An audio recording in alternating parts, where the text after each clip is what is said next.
Mari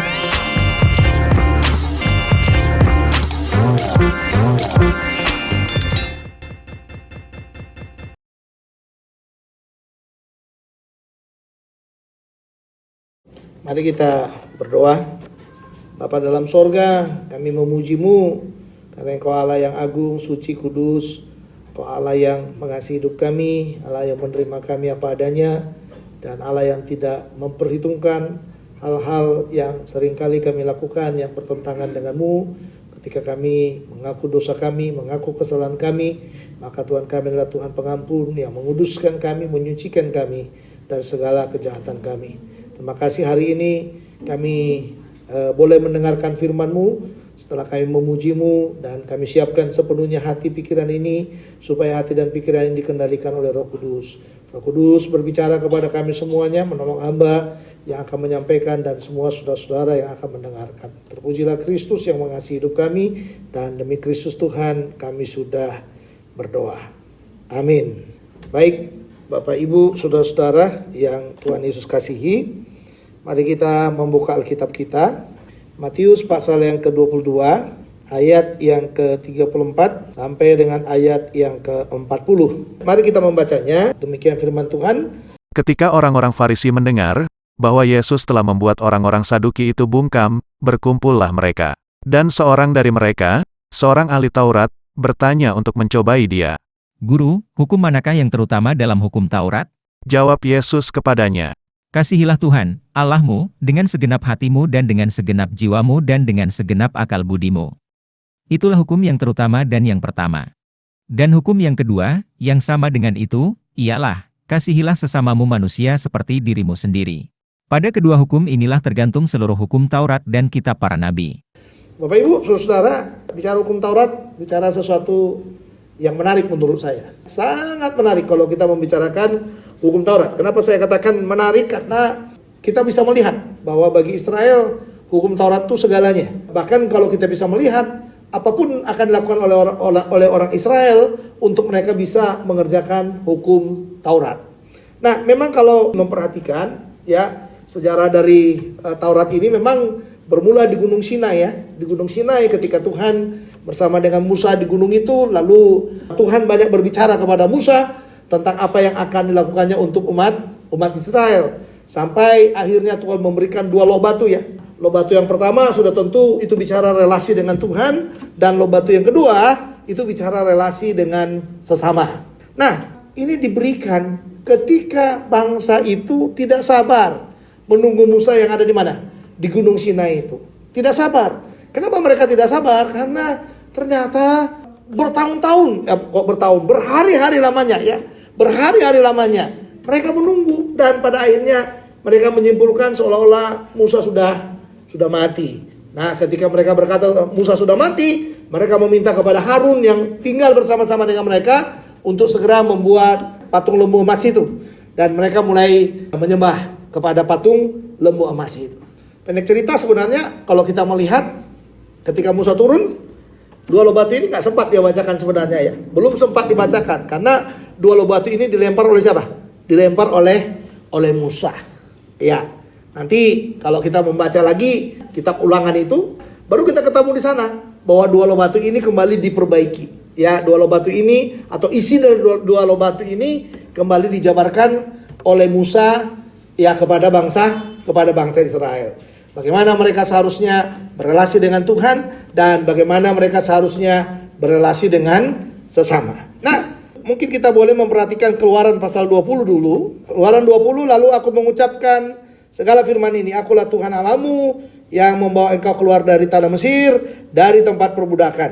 Loh batu yang pertama dikatakan, jangan ada padamu Allah lain di hadapanku. Jangan membuat bagimu patung yang menyerupai apapun yang ada di langit di atas, atau yang ada di bumi di bawah, atau yang ada dalam air di bawah bumi. Jangan sujud menyembah kepadanya atau beribadah kepadanya. Sebab aku Tuhan Allahmu adalah Allah yang cemburu, yang membalaskan kesalahan bapa kepada anak-anaknya, kepada keturunan yang ketiga dan keempat dari orang-orang yang membenci aku. Tetapi aku menunjukkan kasih setia kepada beribu-ribu orang, yaitu mereka yang mengasihi aku dan yang berpegang pada perintah-perintahku.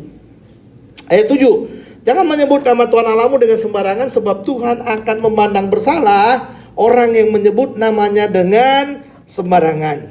Lalu ayat 8, ingatlah dan kuduskanlah hari Sabat. 6 hari lamanya engkau akan bekerja dan melakukan segala pekerjaanmu, tetapi hari ke-7 adalah hari Sabat Tuhan Allahmu. Maka jangan melakukan sesuatu pekerjaan engkau atau anakmu laki-laki, atau anakmu perempuan, atau hambamu laki-laki, atau hambamu perempuan, atau hewanmu, atau orang asing yang di tempat kediamanmu. Sebab 6 hari lamanya Tuhan menjadikan langit dan bumi, laut dan segala isinya, dan ia berhenti pada hari ke-7. Itulah sebabnya Tuhan memberkati hari Sabat dan menguduskannya.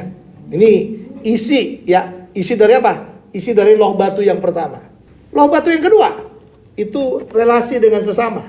Apa isinya? Yang pertama, hormatilah ayah dan ibumu, supaya lanjut umurmu di tanah yang diberikan Tuhan Allahmu kepadamu. Jangan membunuh. Lalu yang berikutnya, jangan berzina, jangan mencuri, jangan mengucapkan saksi dusta tentang sesamamu, jangan mengingini rumah sesamamu, jangan mengingini istrinya, atau hambanya laki-laki, atau hambanya perempuan, atau lembunya, atau keledainya, atau apapun yang dipunyai sesamamu. Sekarang rupanya ini kan Yesus dipantau oleh orang Yahudi. Ya, orang-orang Saduki, orang-orang Farisi ingin banget Yesus tuh salah apa? Salah lidah ya. Ya, keplecok gitu. Ya. Keplecok, ngomongnya keplecok gitu. Salah ngomongnya gitu. Supaya apa? Supaya ada alasan untuk menjebak Yesus. Nah, coba lihat di sana. Setelah Yesus membicarakan pesta perjamuan anak kawin. Pesta perjamuan kawin ya. Dalam ayat 1 sampai dengan ayat 14. Sebenarnya kalau saudara jeli melihat dari ayat yang ke-15, perhatikan di sana. Ayat 15, mereka mulai, ini kalau saya melihat ya, mengamati dalam struktur Alkitab, ini di bagian ini dipakai hukum struktur tanya jawab. Tetapi saudara, pertanyaan ini bukan pertanyaan yang tulus loh. Kalau kita bertanya sesuatu kepada orang kan ada dua kemungkinan ya. Kita tulus bertanya, atau yang kedua, kita sebenarnya sedang mencobai orang itu. Sedang menguji orang itu. Sampai sejauh mana kemampuannya untuk apa? Untuk menganalisa pertanyaan kita dan menjawab pertanyaan kita.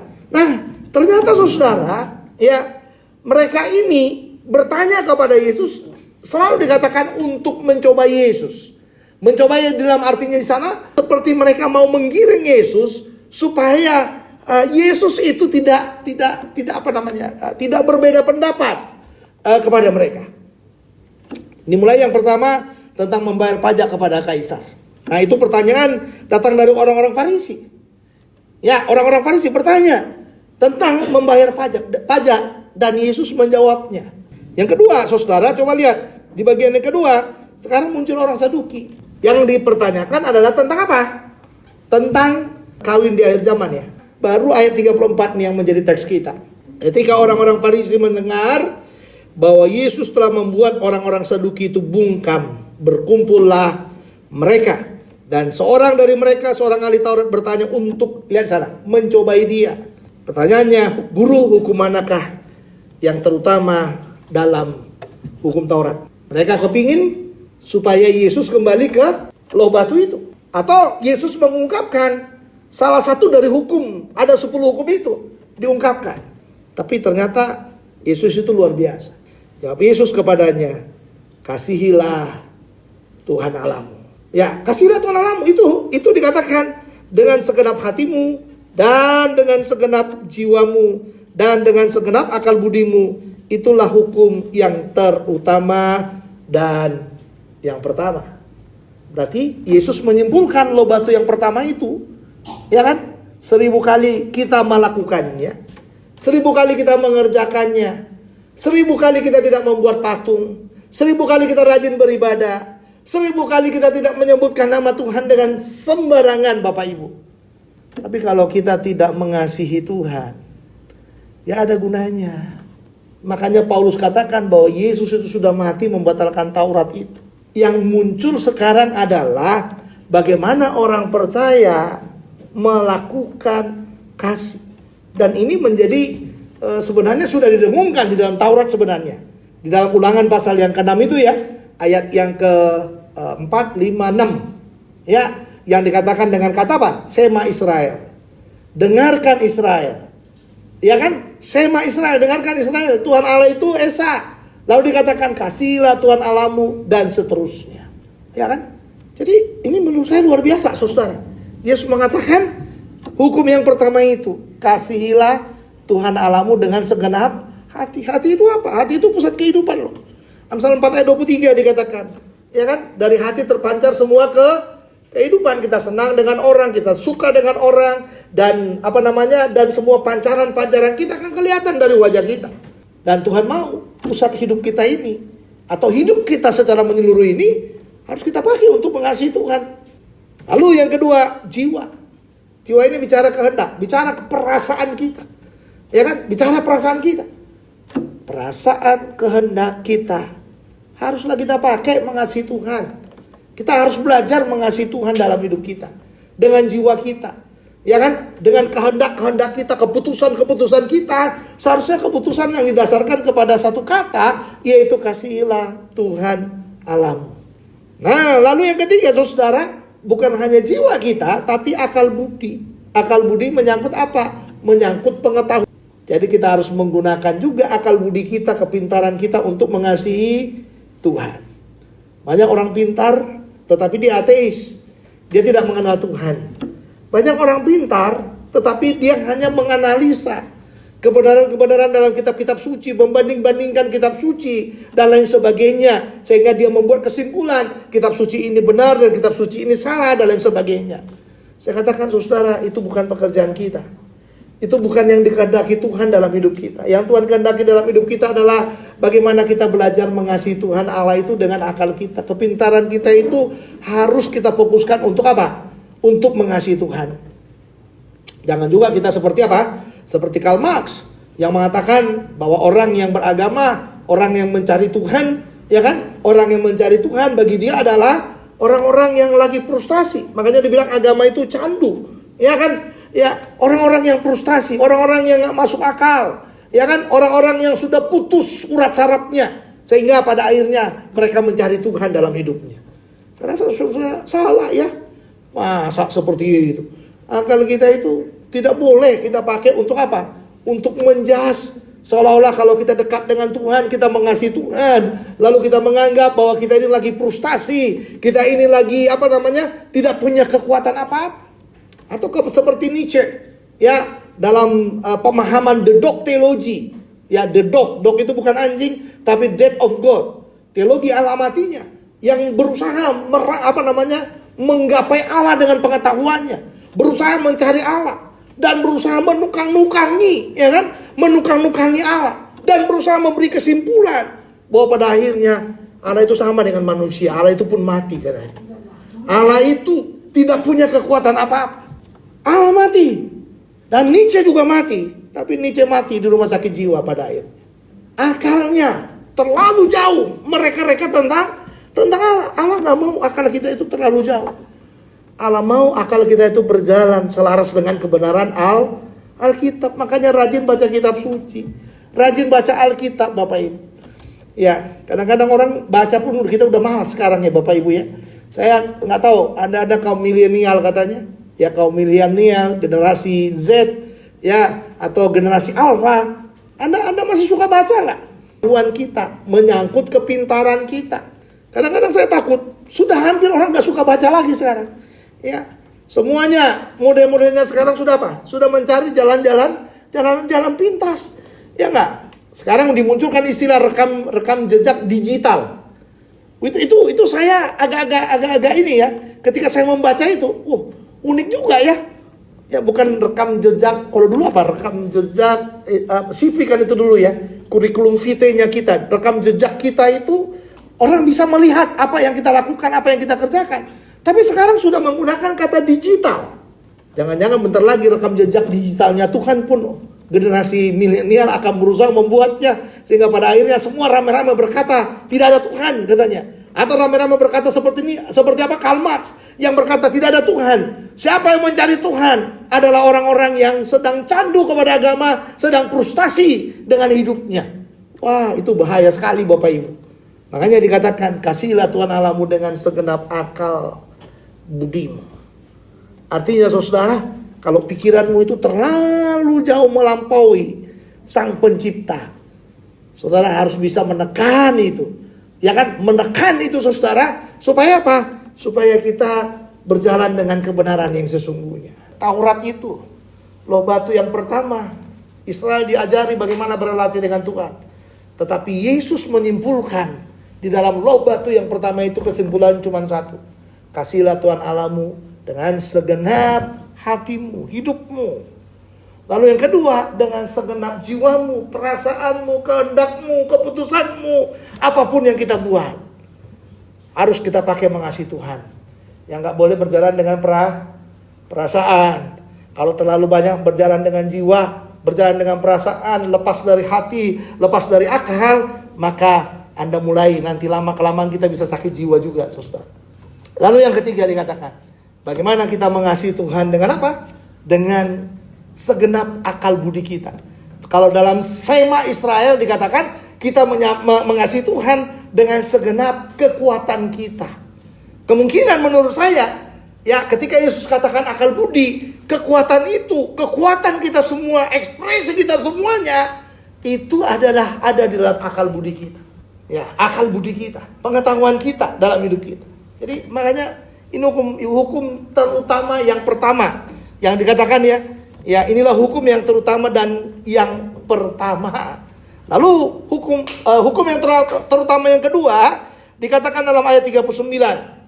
Dan hukum yang kedua yang sama dengan itu.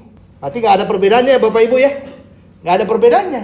Karena dikatakan yang sama dengan itu. Berarti sama dengan hukum yang pertama. Makanya saya senang itu dua loh batu itu ya. Ketika dibawa oleh Musa, Tuhan itu menganut keseimbangan yang sangat luar biasa di sana. Nah makanya dikatakan di sana, dan hukum yang kedua yang sama dengan itu. Jadi derajat kita mengasihi Tuhan akan sama dengan derajat kita juga dalam melakukan hukum yang kedua ini.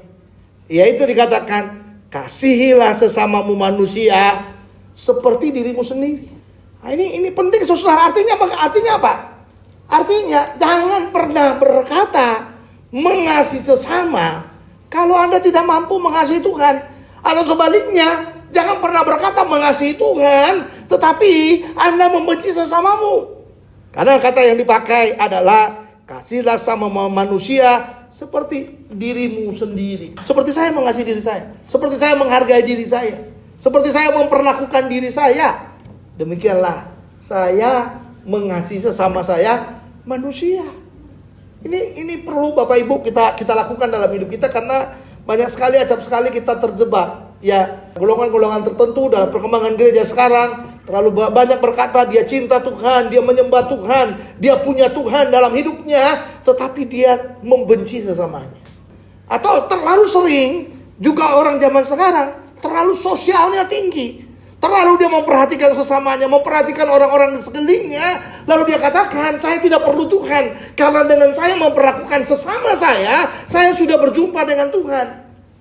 Itu juga sesuatu yang tidak menarik menurut saya. Itu sesuatu hal yang menjebak kita juga ke dalam apa? Ke dalam keyakinan yang baru ya. Keyakinan yang baru. Ya, gerakan-gerakan baru, new movement itu. Gerakan zaman baru. Ya, dalam gerakan zaman baru kan orang berlindung kepada apa? Berlindung di dalam arti apa? Memperhatikan sesama, melihat sesama, menolong sesama. Ya, ayo dong gereja. Enggak, kita lagi naik sepeda santai. Kenapa naik sepeda santai? Oh iya, kita sedang mengunjungi orang-orang di sana. Kita akan memperhatikan orang-orang di sana. Karena sebenarnya banyak sekali kaidah-kaidah yang kita rusak sebenarnya. Kita yang merusak kaidah-kaidah itu. Demi apa saudara? Demi yang dikatakan tadi di sana. Kita sedang berjalan dengan keinginan-keinginan kita. Tapi Alkitab mengajarkan kepada kita, kasihlah sama manusia seperti dirimu sendiri. Ketika saya bisa menerima diri saya, maka demikian juga saya bisa menerima sesama saya. Jadi kalau ada orang tidak bisa menerima sesamanya, dia tidak bisa menerima dirinya. Kalau ada orang berkata kasar kepada sesamanya, sebenarnya dia sedang berkata kasar kepada dirinya. Kalau ada orang membentak sesamanya, marah besar kepada sesamanya, sebenarnya dia sedang memarahi dirinya. Dia sedang emosi terhadap dirinya. Saudara, hidup ini, ingat baik-baik, santai aja. tenang aja, duduk dengan manis. Ketika Anda perlu berbicara kepada orang, ajaklah berbicara dengan baik, ya kan? Dengan hati yang baik. Seperti yang kau berbicara kepada dirimu sendiri, seperti itulah yang kau berbicara dengan orang-orang di sekitar. Jadi kadang-kadang kalau kita bicara, kita ini bicara itu ya seolah-olah kita lebih hebat dari orang ini. Dan ini gaya generasi Z sekarang ya. Ya yang nggak mau diingati, nggak mau di apa namanya? Pokoknya kata kuncinya nggak mau. Dia menganggap bahwa wah, dia lebih hebat, bahkan menyimpan dendam, menyimpan kebencian, nunggu waktu yang tepat. Ya, bagaimana membalaskan kebenciannya. Wah, itu banyak orang, saya ketemu banyak, dan sekarang pun kita dipertontonkan dengan hal-hal seperti itu di bangsa kita ini. Ya kan? Dipertontonkan. Jadi seolah-olah kita melihat semuanya baik. Semuanya seperti berjalan dengan mulus, Bapak Ibu. Tapi ternyata dalam perjalanan mereka ada bom-bom waktu yang udah dipasang. Dan sekarang bom waktu itu meledak, satu demi satu meledak. Ya kan? Satu demi satu meledak. Ketika bom waktu itu meledak, wah, efeknya untuk siapa? Untuk Indonesia. Dipertontonkan sesuatu yang tidak menarik menurut saya sebenarnya. Memang benar. Kadang-kadang orang bilang dalam politik kawan menjadi lawan, lawan menjadi kawan. Tapi Alkitab tidak mengajar seperti itu. Bolehkah kita orang-orang percaya ketika kita berpolitik pun, berpolitik kasihlah Tuhan Allahmu dan kasihlah sesama manusia seperti dirimu sendiri. Bisa nggak kita menciptakan itu? Jangan pernah berkata tidak bisa. Seharusnya bisa. Teori politik itu kan diciptakan. Berarti kalau teori politik itu diciptakan, berarti kita bisa nggak menciptakan teori politik yang baru? Bisa. Kita kan sudah ikut. Ikut apa? Ikut arus. Sehingga seolah-olah kalau kita nggak sepaham, kita tidak mendukung presiden, capres ini, capres itu, kita jadi bermusuhan. Oh, nggak perlu bermusuhan. Saya berdoa supaya nanti suatu ketika di Indonesia, ya pencapresan itu nggak perlu ada orang yang tahu. Saya cukup baca.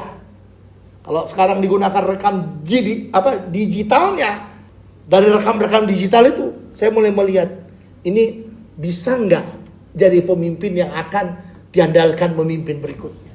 Daripada duduk bareng-bareng, ngomongi orang dengan kata-kata yang tidak santun, dengan kata-kata yang kotor, dengan kata-kata yang istilahnya itu kata-kata yang menyakitkan. Ya kan? Sekarang kan semua kata-kata keluar, goblok lah, ya kan, dungu lah, tolol lah. Itu kata-kata yang sebenarnya kata-kata yang tidak pas dengan hukum yang kedua yang diajarkan oleh Yesus itu. Kasihlah sama manusia seperti dirimu sendiri. Kalau saya bilang orang tolol, sebenarnya saya yang tolol. Kalau saya bilang orang dungu, saya yang dungu. Kalau saya bilang orang plongo-plongo, saya juga seperti itu. Seharusnya kita harus belajar dalam hidup kita. Kasihlah sama manusia seperti dirimu sendiri. Sekarang orang berbagai sindiran tuh. Coba baca Facebook, media sosial, berbagai sindiran di sana. Berbagai kata-kata yang sebenarnya ada yang membuat halus. Tapi kalau kita orang intelek membacanya, kita ngerti itu bahwa dia sedang menghina juga. Dia sedang memojokkan juga dalam hidupnya, Bapak Ibu. Jadi mari jadi jemaat Tuhan. Kalau Anda terlibat dalam politik-politik praktis, mari belajar bertolak dari hukum yang terutama yang kedua ini. Ya, kasihlah sama manusia seperti dirimu sendiri. Bagaimana engkau menilai dia? Ya, kalau engkau katakan dia begini, sebenarnya engkau sedang berkata tentang dirimu di situ. Jadi mari berhati-hati dalam berbicara. Hukum yang kedua ini sebenarnya adalah hukum yang diajarkan oleh Yesus kepada kita untuk kita semakin berhati-hati. Ya kan? Mengucapkan statement demi statement kita yang pada akhirnya membuat kita terperosok sendiri. Nah, kesimpulan Yesus dari hukum yang terutama ini, kesimpulannya ada di ayat 40. Pada kedua hukum inilah tergantung seluruh hukum Taurat dan kitab para nabi. Hukum Taurat itu hukum yang harus dilakukan oleh orang Israel. Kitab para nabi itu adalah kitab di mana para nabi didorong, diminta oleh Tuhan. Nabi-nabi itu diutus oleh Tuhan untuk apa? Untuk melakukan Taurat. Itu kitab para nabi kan? Dengan nubuatan-nubuatannya. Ya, intinya adalah bicara bagaimana Israel supaya mengasihi Tuhan. Bagaimana Israel supaya berpegang kepada Taurat. Tapi Tuhan katakan, Tuhan Yesus yang mengatakan, pada kedua hukum inilah tergantung seluruh hukum Taurat dan kita para nabi. Berarti pada waktu kita melakukan ini, kita sudah melakukan semuanya. Pada waktu kita mengasihi Tuhan Allah dengan segenap hati, dengan segenap jiwa, dengan segenap akal budi kita, kita sudah melakukan hukum 1 sampai dengan hukum yang keempat. Ketika kita belajar mengasihi sesama kita seperti diri kita sendiri, maka kita sudah mengerjakan hukum yang kelima sampai yang ke-10. Berarti Bapak Ibu, mari kita belajar hidup di dalam hukum kasih ini. Hukum yang terutama ini. Tidak berpegang kepada Taurat, karena Taurat sudah digenapi di dalam Yesus. Taurat sudah digenapi dengan kematian dan kebangkitan Kristus itu. Taurat sudah digenapi. Anda tidak mengejar kebenaran dalam Taurat, tapi Anda mengejar kebenaran dalam Kristus. Dan di dalam Kristus itu ada hukum kasih yang diajarkannya, dan kita harus melakukan hukum kasih itu. Amin.